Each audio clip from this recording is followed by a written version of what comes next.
Yo, what's up, guys? So, a lot of you people have been asking what me and Konik use for PvP and PvE, and I decided to show you what I use. My PvE build, I call it the selfish build, and Koniki's build is more of the I guess you can call it full support build, but it has damage in it nonetheless. It's probably equivalent damage, but I like to see big numbers, especially since I have a lot of fighting power. Like fighting power is 1079 with no party buff. And my gear is pretty much all fighting power. Even, well, except for the crow here. But it's crit rate, so it's not bad. And then here's my weapons, my jewelry. Jewelry's whatever. If I can get 20, I can get an extra, basically, extra 10% damage because you crit almost all the time, but that's another story. So, what I use for PvP, I use, here we go, Assassinate and Raid Tactic.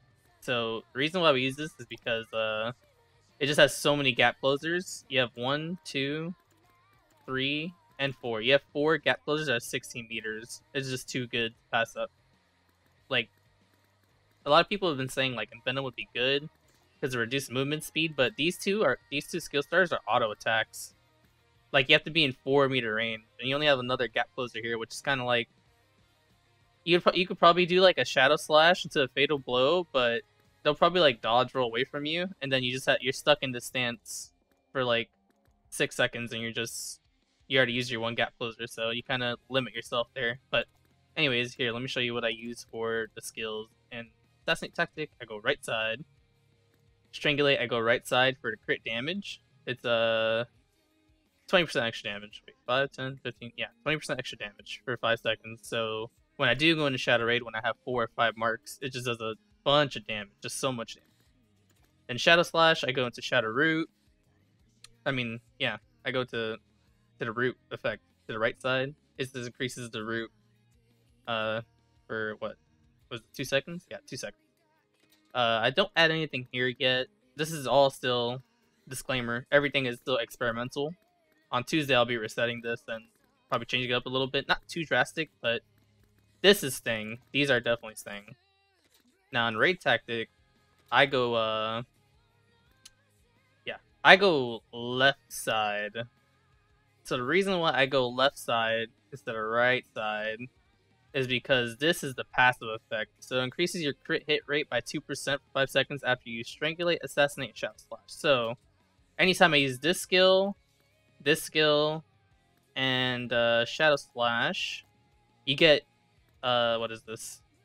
Base 15%, 6, 17, 18, 19, 20, 21, 22, 23. 23% crit rate. On top of the crit rate, which you should already have.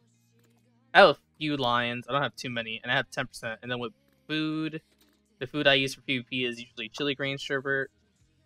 It gives me an extra 7% and some frenzy. So I think I top off at like 15% base crit. I think it's around. Maybe a little bit less or a little bit more. And that's what I use for PvP.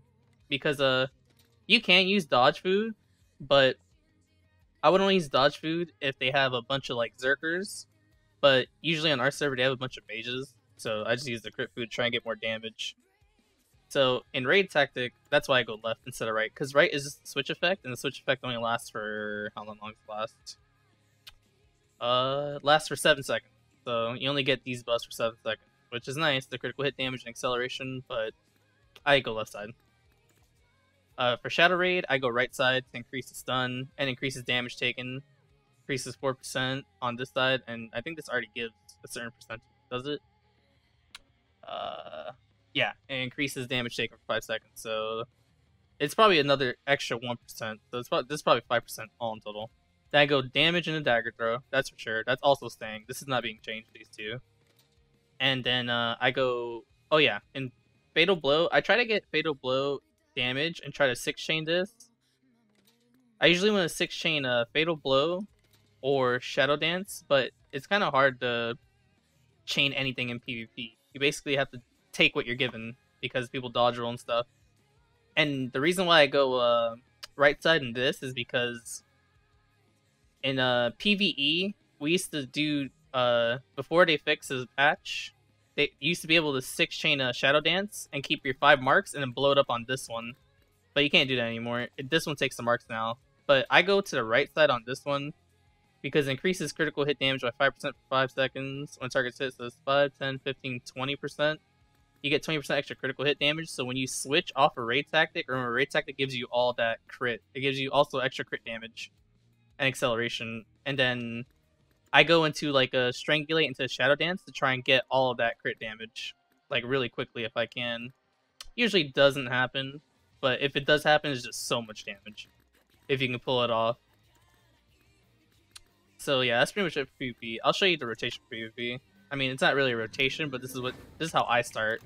If someone's like 16 meters away from me, I'll show them the Scarecrow. I do a Shadow Raid, the Throw Dagger, Shadow Slash, and then Ankle Break. That's an automatic trip. Then I try and get a Shadow Dance off. Then I stand swap into the Root. And then if they stand still like that for me, I'll try and get 5 marks and then do a Shadow Dance. There's just so much damage. Usually they'll die. But that's unheard of. Nobody stands still like that. So what you want to do in PvP, you want to try and lock your opponent down. So usually I start in Assassinate, or if I'm in Shadow Raid, I'll do what I just did. But if I start in Assassinate, this is what I would do. I'll go into Shadow Slash, into the Kick Up, and I would just immediately stand swap and try and get a Shadow Raid into Throw Dagger for like immediate damage, so much damage, and then trip him again, and then maybe get a Shadow Dance off. If you can't, that's fine. Just like reset, just like back up, and wait for your stuff to come off cooldown. That's pretty much what I do in PvP. There's other stuff I do in PvP too. If this is up, I try and get a Fatal Blow off, a cheeky Fatal Blow. It's a lot of damage. And after that, I would stand swap and do a Shadow Dance here if you can. But once again, most classes go immune in this game or have a dodge roll. They won't let you do that. So you pretty much revolve around your Shadow Slash into the Kick Up, because this kicks up. And then you get damage off here. You can do a Fatal Blow, a 6-chain Fatal Blow. That's good damage too. That's really good damage. And, or if you're starting a raid stance, you just do this. This is immediate CC and good damage. That's pretty much it for PvP. I'll show you my non-chain skills. This is all preference though, non-chain skills. But this is what I use. I use Shadow Charge, all dodge. Always go dodge, because this does not give you increased cooldown time. And whenever you get your dagger, like my daggers suck. Strangulate's okay, and I have no clue what the hell this is. I'm trying to figure it out. Eventually we'll figure it out, I guess, or it'll do a patch where it changes. But you want to have Acrobat cooldown and dodge roll cooldown, which is called Shadow Charge. You really want to have those on your daggers, really badly. So you want to try and get a dagger like that. Abrupt dodge, this is preference. I use abrupt dodge because paladins and guardians put me on the ground a lot. And in this game, there's 2 types of CC. There's crowd control and position control. This is incorrect. The tooltip, it says once crowd control is removed. It's supposed to say once position control is removed, because if a guardian or a paladin knocks you down on the floor and you're on your back, if you dodge roll, you will get desynced. So on your screen, you'll be over here, but on the paladin, guardian, or Zerker, or whoever is fighting you that knocked you down, you'll be right here, and you'll still be taking damage from all of their skills. So you don't want to do that. Don't ever dodge roll when you're knocked down or knocked up into the air, or you wasted a dodge roll and you still will die, because assassins are super squishy. So that's a little tip that I have for you guys playing. That's why I take abrupt dodge, because it's a free extra dodge roll basically, and when you're knocked on the ground, it doesn't desync you. You get sent 8 meters away. So if you get knocked down right here, when you click abrupt dodge, you're being sent all the way back here, and you can like go self and reset. So that's why I use that. But it's preference. For smoke screen, if you use smoke screen, I'd probably go immune. This side right here, the immune to damage. I might start using smoke screen, but I don't know yet. We'll have to see what they do. But for now, the only invisibility I use is stealth. And in stealth, I really, really want to get up to here, stealth, stun, because when you go in stealth and you strangulate, that's a stun. And if you're an assassinate tactic, you can get a free Shadow Dance, because they'll just be standing there. They'll have to immune it, or if they don't have immunes up, you're killing them. Well, if you have like 4 or 5 stacks on them, it's an insta kill. Planned murder is very good also. I would go bottom side, if you want to use it. But I mean, I use these four because that's just my preference. But you can use Plan Murder in PvP. You go right here, mark your death, and you get insta 4 marks. So you can just cast it, and then someone would have 4 marks, and you just boom, Shadow Dance, boom, that's 5 marks, Shadow Dance. Or you can go into a 5 mark Fatal Blow. That also does a lot of damage. It's insane damage in PvP. That's probably the safer one too, since you don't get animation locked. And if they dodge roll, it's not too much of a loss for you because you're not animation locked. So that's Plan Murder.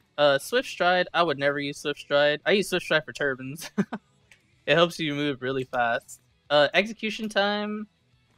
Execution time is let's see. I wouldn't use this either at all in PvP. In PvE, I definitely use it. It's good because it gives you malevolence back. But in PvP, I wouldn't use it. And definitely Acrobat. Acrobat, this is a must. This is why I have full at the bottom. You want to go full bottom. This does not, as of right now, of this patch, what is today? August 12th. You can you can add the fighting power to Acrobat and reduce the cooldown, and these increases the cooldown time. Actually, this does not increase cooldown time, but this one does. Oh, okay, no, none of them do. Okay, so you pick which effect you want. But for me, in my opinion, this one's the best. It gives you extra fighting power, and it reduces cooldown time in the third one. Well, I guess they all do, but this one reduces fighting power, and you get 50% dodge for 4 seconds, and you're immune to crowd control and position control effects, which basically means you can't be CC'd at all for 4 seconds. You still take damage, but you won't be CC'd.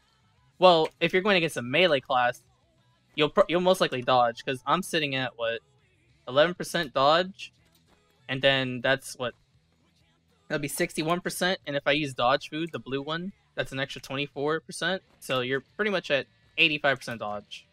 Or like 86. Or probably higher. I can't do maths, I'm sorry. But you'll be dodging so many attacks from like Zerkers, Guardians, and Assassins. So that's really good. You can go increase crit hit rate, but then you reduce your dodge by 40%, and you increase damage taken to you, which I wouldn't do. And then you can do this, also increase physical and magic defense by 30%.